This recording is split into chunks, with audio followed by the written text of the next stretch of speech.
they talk about you are what you eat, and you also are what you think, and you are what you're consuming every day into your brain.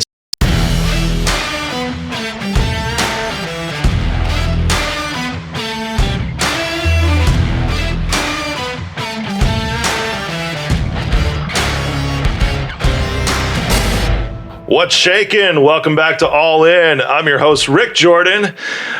Today's a special pleasure of mine because I have an in-studio guest today.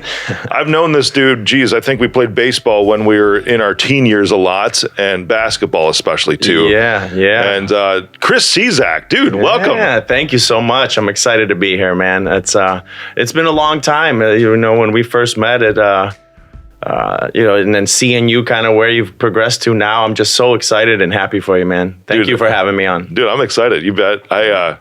I'm grateful for you being here because you got a lot of cool things going too. And I didn't even read your bio. I didn't even do the show right today, right? Because you're right here in front of me, which is awesome. So you've got 20 years of success in the hospitality industry, hospitality and service, which is awesome. I've known that, and you and I know really didn't even see each other for like a decade either around probably, that. Yeah. But then proven leadership and people development, team growth. I mean, founder of Wholey Granoly, which I think is what we're talking about today, isn't it? Sir. Yeah, that's awesome. Sir. Interesting name, huh? Yeah, I love it. I really do. And yeah, actually, it's a really cool name. I've been getting great feedback. I was really apprehensive about it at first, and I was like, I don't know how people are going to respond to this, but so far it's been a great response across the board. So excited to that's awesome. Bring it to the market.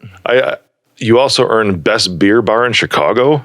What was that? Oh, it was at the World of Beer in Evanston. That was a franchise I was working with at some point. And, we just got really deep into providing awesome beer experiences for people through, different varieties, different exclusive products. We really got into being really educational about beer and teaching people, because that was kind of when craft beer was really starting to take off. So, and really just trying to do the best we could with the products we had. And what was beautiful about craft beer is like, these are independent small business operators. They have created their dream of a brewery. And then we're taking it, scaling it out and trying to push it out to communities to have people come out and try and build things up. And, one of the great stories was the Founders Not Your Father's root beer. It was such a small, so they were so that stuff's good too. Yeah, really good, very strong. The 10%er was one that we took on early on. We gave these guys an opportunity. It was an older gentleman dropping it off in his van. He was dropping us off kegs, and we put it up and we were promoting it.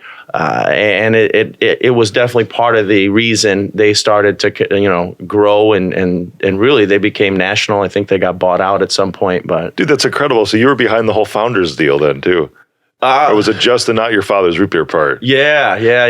That's phenomenal because that did take off huge. I see that in bars. I see that in a lot of barbecue joints nationwide too. I don't know why it's in barbecue joints a lot, but I don't know. It root fits. Beer, barbecue, maybe it does. Yeah, there was a barbecue joint right down the road that sadly closed because of COVID. I'm sure this is going to work into our conversation today too. Yeah. But they, as much as I hate the word pivot, they didn't. Because pivot became a lot of pivoting, and that's what they were doing was pivoting, and then they never actually made that past tense that we pivoted. Right. They just sort of were behind in their actions, taking that action and trying to do what they needed to do to stay open. Dude, they didn't even get on DoorDash or Uber Eats until like 3 months into the pandemic last year. Yeah. And no shit, why the hell didn't? How could they stay open if that was the case? Yeah. In my current role, I'm in sales and kind of consulting for a broadline food distributor. And, you see this with a lot of operators. We're coming in with solutions and ideas to help you be on trend, make more money, all these different things, ways to market. You're bringing all these gems to people. And a lot of times, they just don't see the opportunity. They don't understand it. They're scared of it. There's probably a million reasons why they don't act upon some of these things. And just like you said, when people didn't adapt, and then they're trying to catch up on the DoorDashes and the Uber Eats, for some it was too late. It was unfortunate. I could sort of see it from the perspective of them because, DoorDash and Uber Eats, they take like 30%. Correct. Right, of the price. But that model's not an old model either. No. You know, my field, like iTunes, like the iTunes App Store from Apple, they freaking take 30% of the revenue. It's like it's just like the tax almost to be on that platform, but they're providing you so much more exposure. 100%. And there's ways to mitigate that 30%. You know, customers are willing to pay a little more for the convenience of getting it delivering to their house. They couldn't even go to the restaurant. Right. So of course, if they want the food, they're going to pay more for it. And even pre-COVID. So you could mitigate that and get some of that down. But, you know, it's just, it's being open-minded, looking at things from different perspectives. And there's, you know, the possibilities are out there, and a lot of people did succeed, and they did pivot or adapt or, you know, just continue to evolve and create different ways to make money. And, you know, I think that's one of the biggest and best things that has come out of the pandemic is, you know, our ability. We all know now, my goodness, no matter what happens, we're going to survive. We're going to find a way to make this business keep going. And there was many businesses that actually did better through the pandemic than they did pre-pandemic. For sure. In many ways, you know, a lot of them, you know, they added all the seating outside with tables and tents, and then their delivery services skyrocketed, especially those that were on it pre-pandemic. Many businesses were doing, you know, 25% of the business through the delivery services, and still being profitable, still making money. You know, you take a little hit, but you know, we can really achieve a lot when we're pressed into a corner, right? Dude, and we right have to figure it out. Yeah, a friend of mine who's actually my very first client in the cyberspace, he's the one that pushed me over the edge to actually go out on my own. You know, and it's funny because he thought I was going to be. He did the same thing with his auto mechanic, and his auto mechanic started a shop. He's like, yeah, he's doing great. You need to do the same thing. Yeah. And then when he saw my face on the NASDAQ Jumbotron, he's like, I didn't know you were going to be like this, right? but last year, he owns 6 Buffalo Wild Wings franchises. Yeah. And they did 70% of their revenue during the course of the pandemic from 2020 compared to 2019. Mm-hmm. And that was without alcohol sales, dude. That's awesome. Because it was incredible. And plus he ended up, I mean, his net profit was actually higher because during this time to fulfill all those orders, now he didn't have to have servers on staff, you know, and this was, I'm talking from an owner's perspective here. Of course, it's very, I hated seeing everybody getting laid off, and so did he, because that's the kind of person he is. But in order to keep the business alive, he was, like you were saying, he was already on DoorDash. Correct. He was already on Uber Eats. Yeah, you know, you had to change your model. Yeah, you had to change the way you operate, and that did come down to a kind of a skeleton staff, a handful of people in your kitchen. It was like 4 people. Yeah, that's it. A manager and 3 other people, he was saying, per store. Correct. So going from 500 employees down to a staff of 4 whenever they were open across these 6 locations, and he's doing 70% of what he was doing the previous year without the alcohol. Correct. Yeah, there's a lot of those success stories, and people who just would not refuse to lose. We're going to find a way, right? That's it.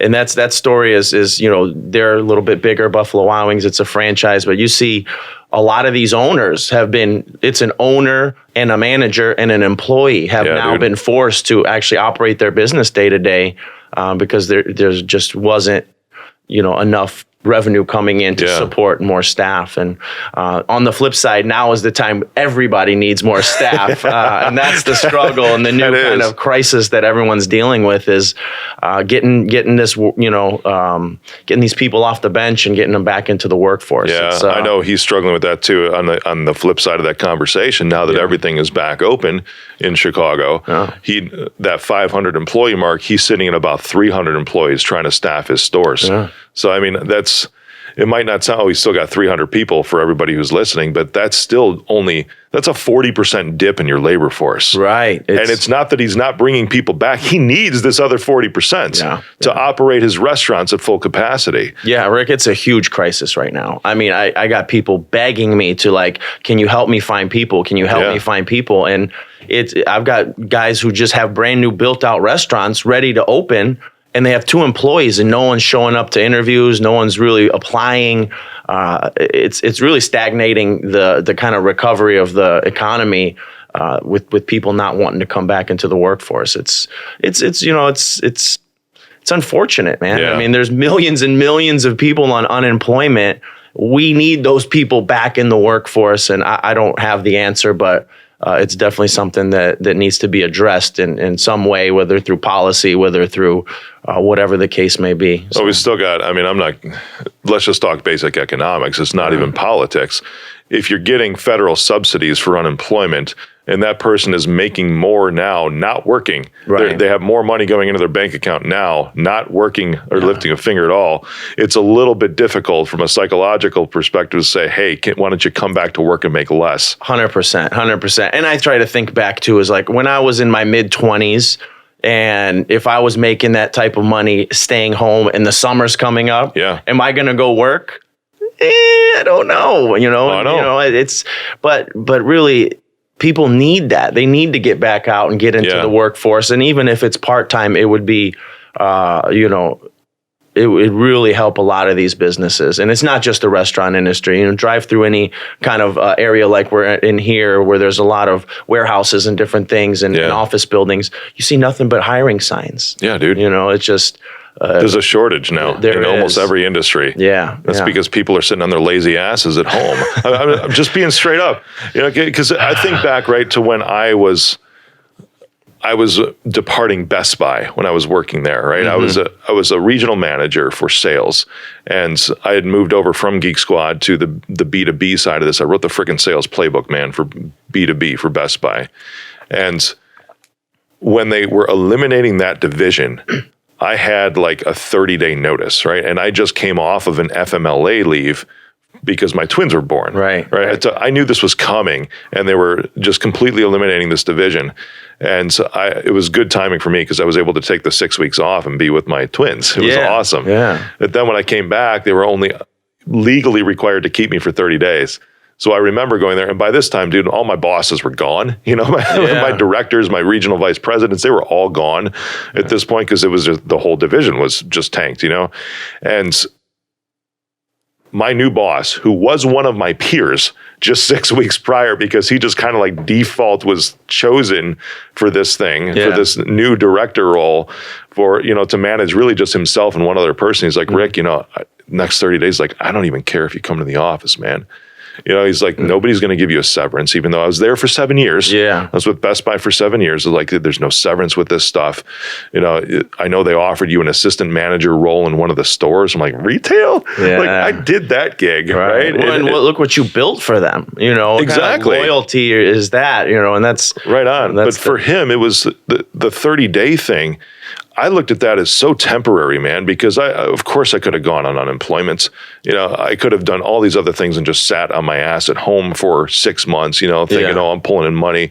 But those 30 days, and I hope, dude, that people that are listening, when I say get off your lazy ass, get back to work, because the economy needs a flow of money. Right. Money has to keep moving in order for the economy to be sparked where it needs to be. Yeah. Take the time that you have right now, but don't just be like, I'm getting paid. That 30 days, dude, I'm like, I need to get my crap in order. Yeah. I need to and that's when I started putting everything in line to just launch my own IT consultancy. Yeah. Forming a corporation, getting, doing bank accounts, getting a merchant account so I could accept credit cards, getting everything, start calling clients that no longer had a home. And like I said, Buffalo Wild Wings was my very first one. I'm like, dude, division's going away. This is what I'm doing. I'm finally doing it. You push me, and I'm doing it. He's like, awesome. I'm your first one. I'm in. There you go. You better be. Exactly. You better be. Yeah, but that's the thing. I hustled, dude, for those 30 days. Yeah. I didn't just sit home playing freaking Xbox or PlayStation or some crap like that. Yeah. I had money. I had twins to care for. Yeah, it's not everybody's built like us. The same thing happened to me when I got let go of this kind of toxic restaurant group that, it really drove me, the toxicity of that company drove me to kind of looking for more information, where I got into,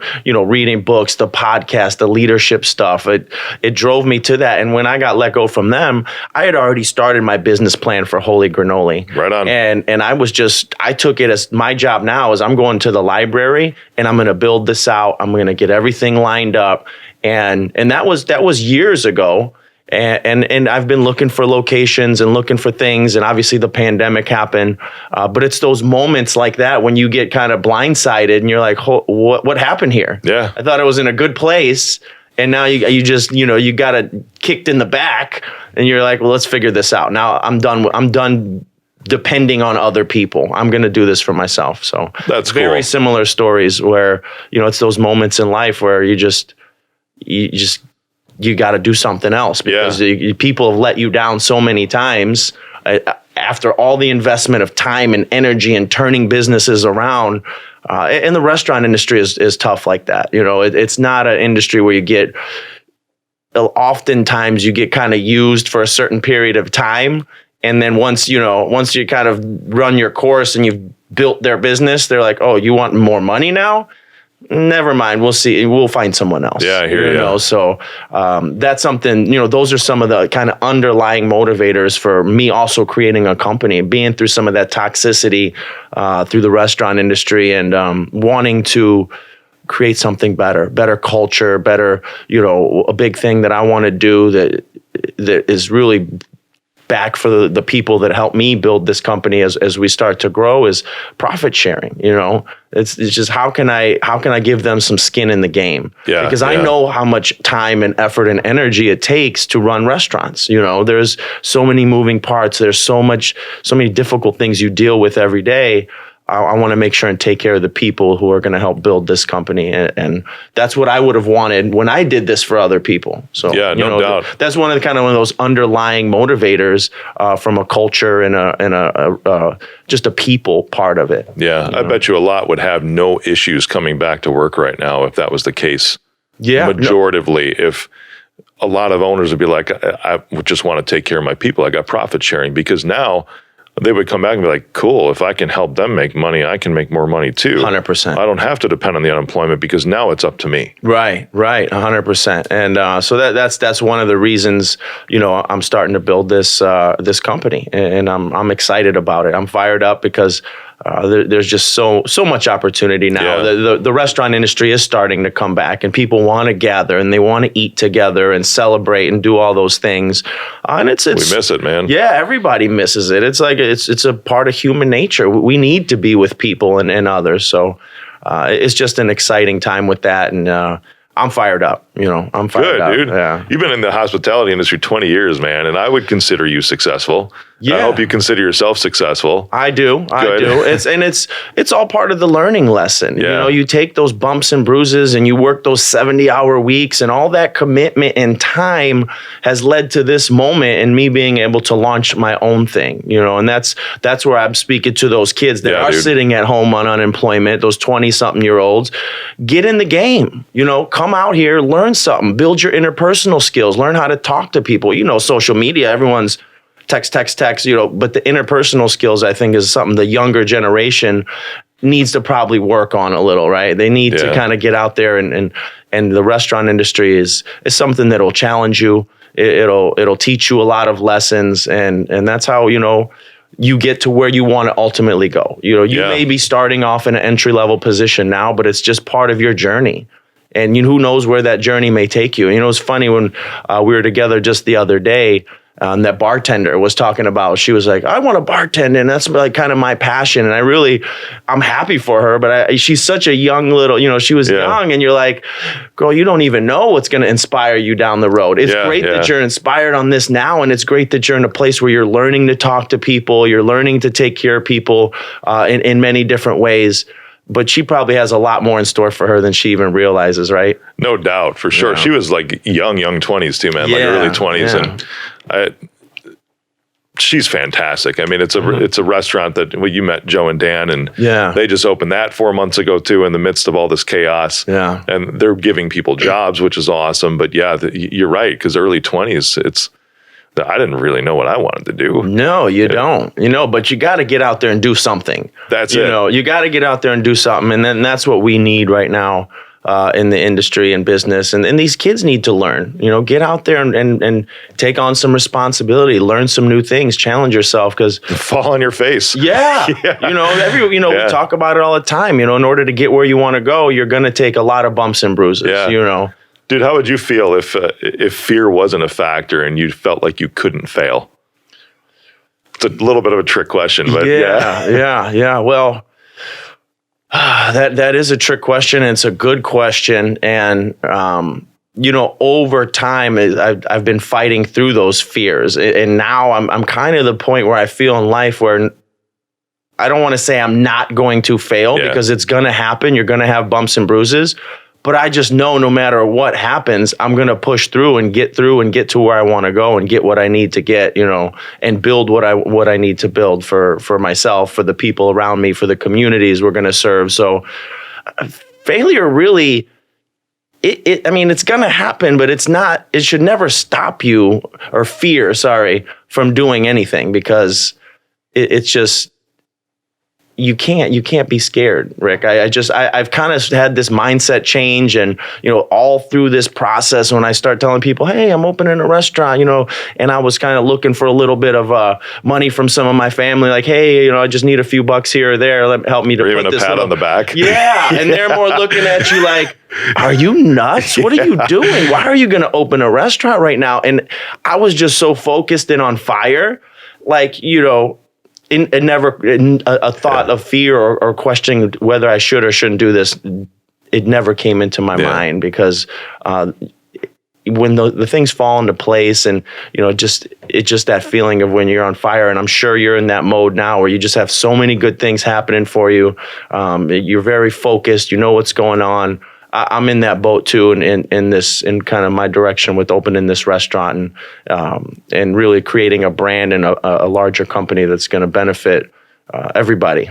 That's awesome. You're right, because it's the momentum that creates the success. Yes. And in that momentum too, there's bumps along the road. Yeah. I've never had anything, and I've had some freaking big losses. I'll call it that, right? Yeah.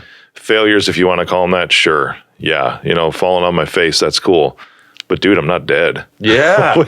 Which means that I can keep going tomorrow. Yeah. Everybody, there's nobody around me that's dead, which means that I can keep going tomorrow. Yeah. And reality check. Yeah. We got to be grateful for what we have. There's so many people in the world who don't have the possibilities we have in this country. It's all around us. It's just, you got to go get it. And that's up to you as a person, and not to get derailed or sidetracked when something doesn't go perfect, because there's no such thing as perfect. You adapt, you pivot, however you want to call it. You just keep pressing forward. Dude, talking about failure so much, how do you define success for you? Really making the most positive impact I can on my family, my friends, everyone around me, with this restaurant, on the communities we serve, it really trying to make the world a better place in some way. And I know it sounds cheesy, but how can I impact people and in a positive way? And it's just kind of one of my mantras is how, please, it's kind of a prayer I kind of do too, is like, please, Lord, help me, impact myself and the people around me. And I didn't lay it out as perfectly, but essentially that's my direction, is like, how do I impact myself and the people around me in a positive manner and move forward and get better every day? I love that, man. Yeah. So that's the focus. I know with your concept, Wholey Granoly, because you mentioned something before the show, and then you alluded to it here, that you want to build something bigger beyond that. And that was like franchise. You've opened 12 franchise locations, right? I have. Yeah. I've worked with various franchise, opened them from the ground floor. And that's kind of what I'm teeing this concept up to be. And Wholey Granoly is going to be unique in many ways. And I can't wait to have you come out and see it. But we're really focused on providing just a better food experience for people. There's part of another one of the main passions behind this is I kind of got really nerdy into what's in our food, what the preservatives and the additives and all these things we've been kind of fed for so long that are absolutely terrible for us. Mm-hmm. The high fructose corn syrups, a lot of the refined products that we eat. It's just really bad for the body and for the world and for our country. And I kind of, part of it started off with, my parents kind of getting into some health issues and me trying to find out how can I help them maybe through changing their diet. Yeah. Because there's so much power in food as medicine. And so that's was my driver as well, is kind of, how can I help my dad, lower his blood pressure and help his heart situation through the things he eats. And we're talking about a stubborn Polish immigrant dad who, grew up on meat and potatoes. So try to change his diet. And he is. But I love meat and potatoes. I do too. But not every day. Not every day, right? And so that's where some of this stemmed from, is how do we provide better food for our community. I grew up in Bolingbrook, where our first location is going to be. And we're going to create something really exciting and new with just a better way of eating and being conscious about it. We talked a little bit earlier about, how food, what we eat really impacts everything. It impacts your neighbor. It impacts people, everyone It impacts the environment. I got nerdy into that as well, and just really started seeing, like, where does our food come from? Why is it this way, or what is it this way, and how can we be better? Watching a lot of different documentaries on food and trying, again, incorporate all these things and ideas and thoughts into a restaurant concept that's more sustainable, that has healthier food, cleaner labels, less preservatives, functional foods and things that when you eat just have a higher, density of nutrition. So you may be eating the same type of burger or whatever it is, but we've thought through every element of that burger and how can I make this better for you, Rick, when you come and eat this burger, that it's better for you. You know what I mean? So and burgers can totally be good for you. Yeah, they can. I get a grass-fed cow every year. Yeah, from Michigan. Just raise even the care of the animals there is something 100%. That goes into what makes it even taste so good, because the animal's not stressed. Well, yeah, and that that toxicity when those animals are fed crap and they're stressed because they're tied into a little space, and that. When you eat that stressed meat, it puts toxins in your body that your body has to fight off, and those things is when you start thinking about those things and how they impact the environment, how they impact the world, we want to be in a different place and kind of change the way things are looked at. And it's not easy still, to get not grass-fed beef, but really, or all organic or all different things, like to find all that in a restaurant setting from broadline distributors is still a little difficult, but we're really gonna dial this thing in to just be a better concept, better food for people. You think the distributors are going to catch on to this? Is this really just a wave that, dudes like you got to start, and then they might pick up on it later on and say, hey, maybe this is what people really want? It is. And the broadline distributor I work for is actually really good at that. And they're really ahead of trend. And that's part of my inspiration too, is they're releasing these products. The problem that I see is a lot of, again, operators aren't taking advantage and seeing that people do want these products. Yeah. All the data and all the research shows that people want something a little healthier. They're more conscious about where their food comes. They want to impact. You can impact your environment. You can impact the world by how you eat. And so there are, and it's coming along, and it's definitely an exciting time for restaurants and for myself, at least, to try to implement as much of this as I can into this concept. Sweet. So what can you tell me about it right now? I know you signed your lease a little bit ago, right? Yes. Just like a month ago, wasn't it? Yeah, That's it? Yeah. I got my first draft design from the architect yesterday. So we're working through that kind of. It's kind of unique concept is there's two concepts within the concept. So there's like a quick service element. So like a kind of like a Chipotle style counter service, order at the counter, pick up and head out. So in that element of it, we'll call it Wholey Granoly Express. We'll have things like, we're going to do some smoothies, some good smoothies, some things with some health elements against functional foods, of being able to add more nutritional content. I start my day every day with a really nutritional green smoothie. And it's got things like flax seeds and chia seeds and all these things into it. Man, I have one of those smoothies in the day. It carries me till at least 11 to 12 o'clock without eating any breakfast. Nice. Yeah, and there's just so much nutrition in there.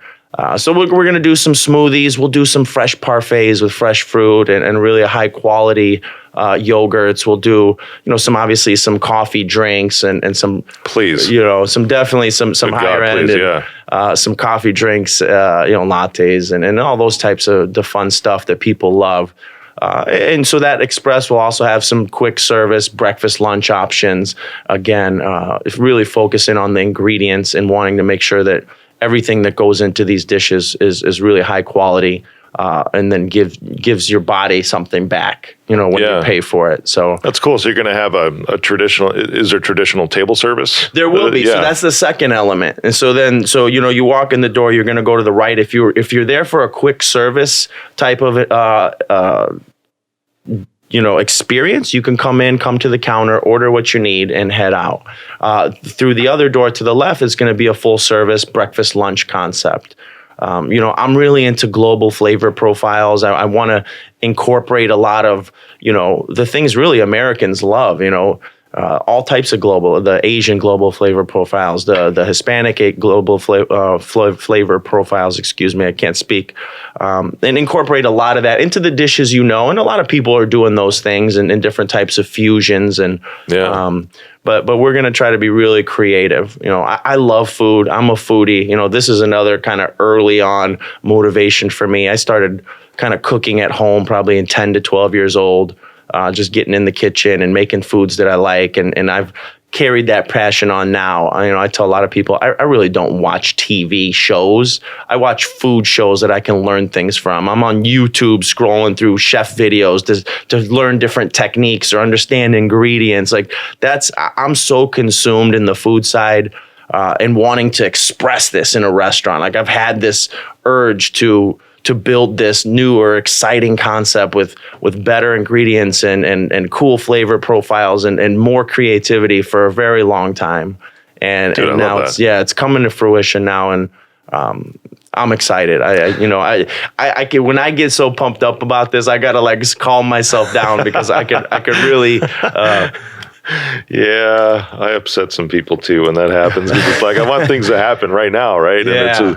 And I've been told I'm like, we need to build the plane as we fly it. And it's like, could we at least have some wings first? Yeah. We don't necessarily need the rest of the body, but maybe just one engine. That might help us a little bit. And then as entrepreneurs, we have to keep pushing the momentum forward. You just, at least if it's one more step towards the goal, and that's kind of how this lease negotiation happened for me too. Is I went next door. Actually, I was picking up a tux for a wedding, and I saw a sign on this door. I'm like, oh, it's open. And I peeked in. I'm like, wait a minute, this is perfect. Yeah. So I made the call, and it took 6 months to get to that final lease signature, and then. And some days I still can't believe it. It was just little steps. It was one little step after another. And next thing you know, we're signing a lease. Next thing you know, I've got the architect coming in. I've got the GC on deck. He's ready to get started. So anybody can do this. People who just get out there and do it. If you want something bad, and if you're passionate about something, for me, it's I've been in this business all my life. I love food. I love people. I've learned so much about nutrition and what's better for people. I just want to explode it all out into a restaurant for you and for everybody we know, and as this passion comes out and I talk to people about it, a lot of people are excited about this, and that makes me excited too, because they feel where we're going, and they want this type of experience that I'm kind of painting right now. So yeah, man. How do you feel about this with the future of your family? Elaborate on that question. Does it worry you? Does it excite you? Because you're kind of going all in on this thing. 100%. I didn't want to use that here, but I was like, look, I'm all in 100%. I know you are. Yeah. And I'm excited. They're excited. I'm teaching my kids right now. I'm like, hey, look at this architectural design. We're opening a restaurant. I'm saying, I want them to be like, hey, we have to up our game. All of us, we're going to be business owners in this community. We have a responsibility to the people here and how we act and how we present ourselves each day.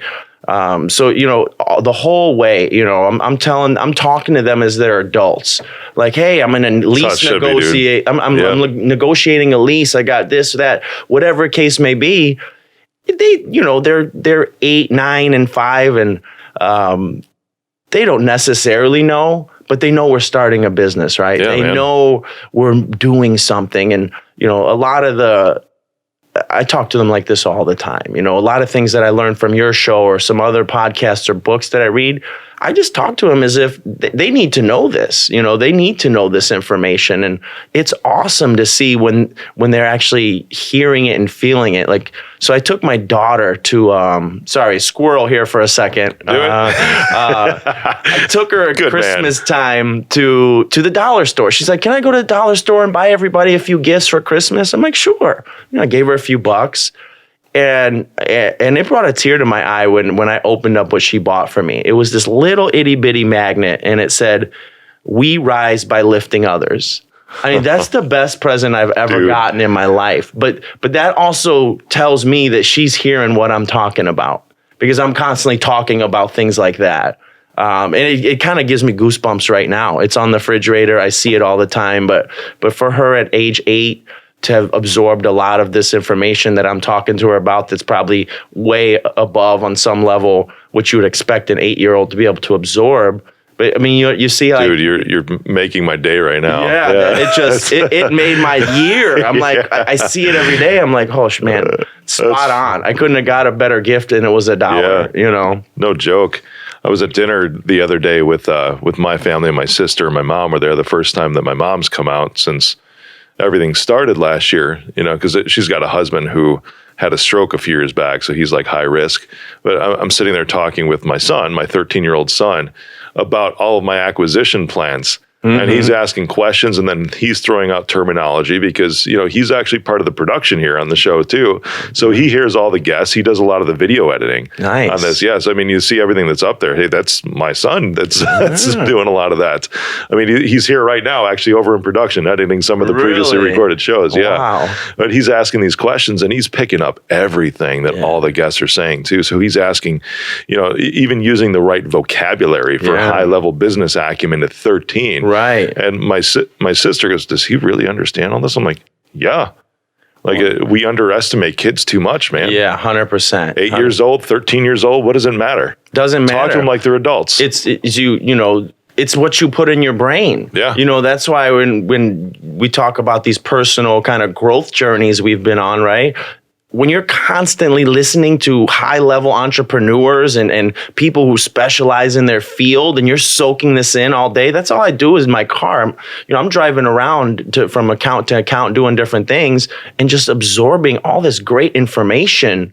And it just, how can it not get you fired up? You know, and it's like, they talk about you are what you eat, and you also are what you think, and you are what you're consuming every day into your brain. So that's definitely been a part of, from my younger self to myself now, just two different people. I've evolved and just have a different mindset. And I actually have a question for you, because I know you're kind of into this too. Yeah.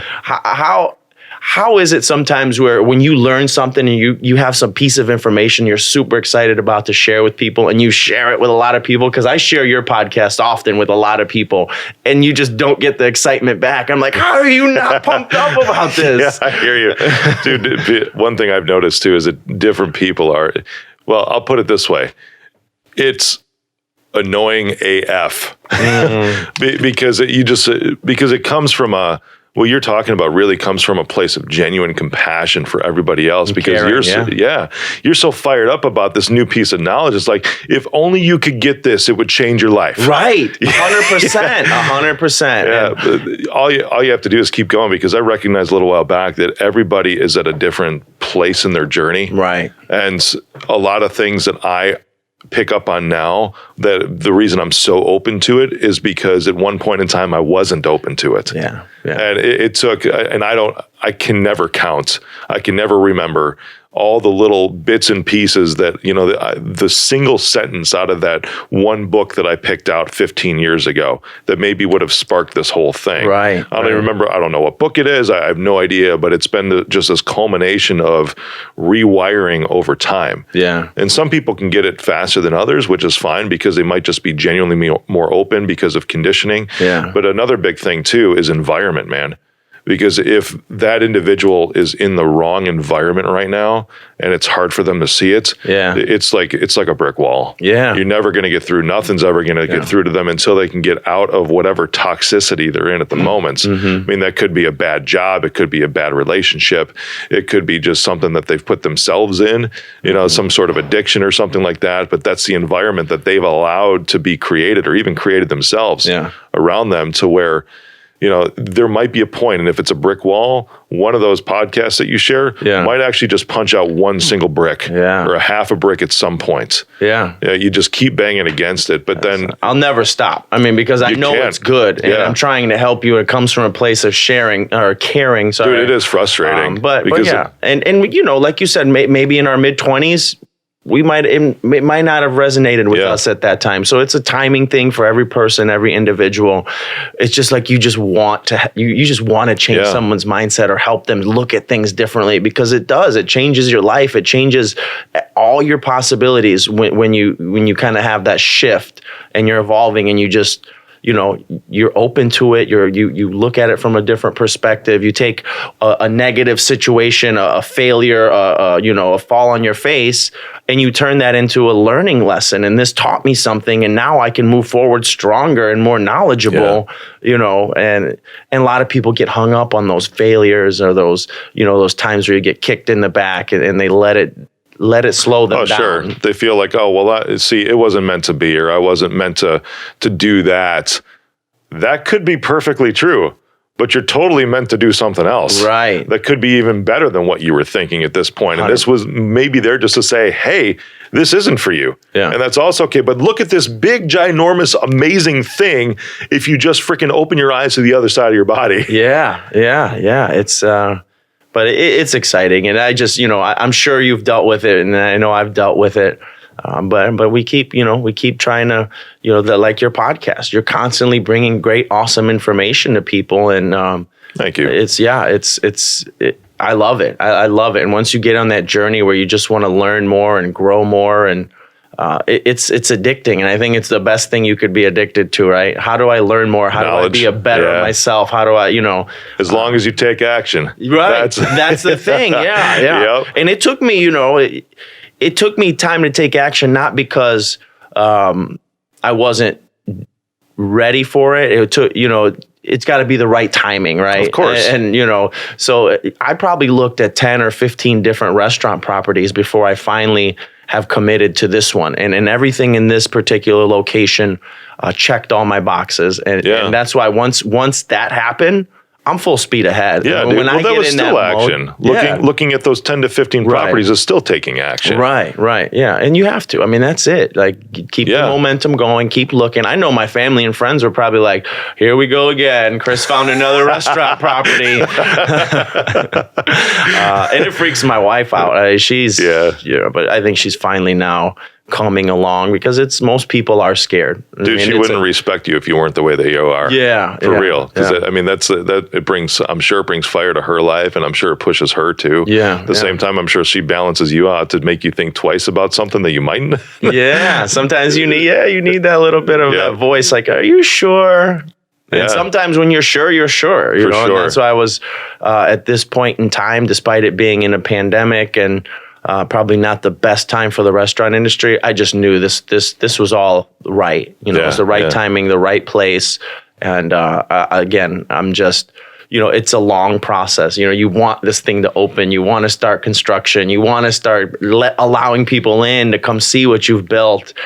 So that it's definitely, you got to take deep breaths and relax, because it is a process and it takes time. But we're definitely well along the way, and just excited about it, man. Yep, I love it, dude. I appreciate you being on. I think we can find you at LinkedIn. We'll put the link in the show notes. Is there a site for the restaurant yet?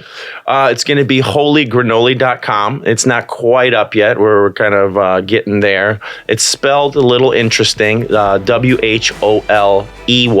So a lot of people, it's not the traditional Wholey spelling. Yeah. And then Granoly, Granoly. wholeygranoly.com. Nice. Dude, I can't wait until you open. It'd be fun to do a live show there as just a follow-up too. You know, like an on-premise. Would you be open to that? I would 100% be open to that. Yeah. Dude, thank you for being on today, my man. Of course. Thank you. I appreciate you having me out, man. What's shaking? Thank you for joining me on the All In Podcast.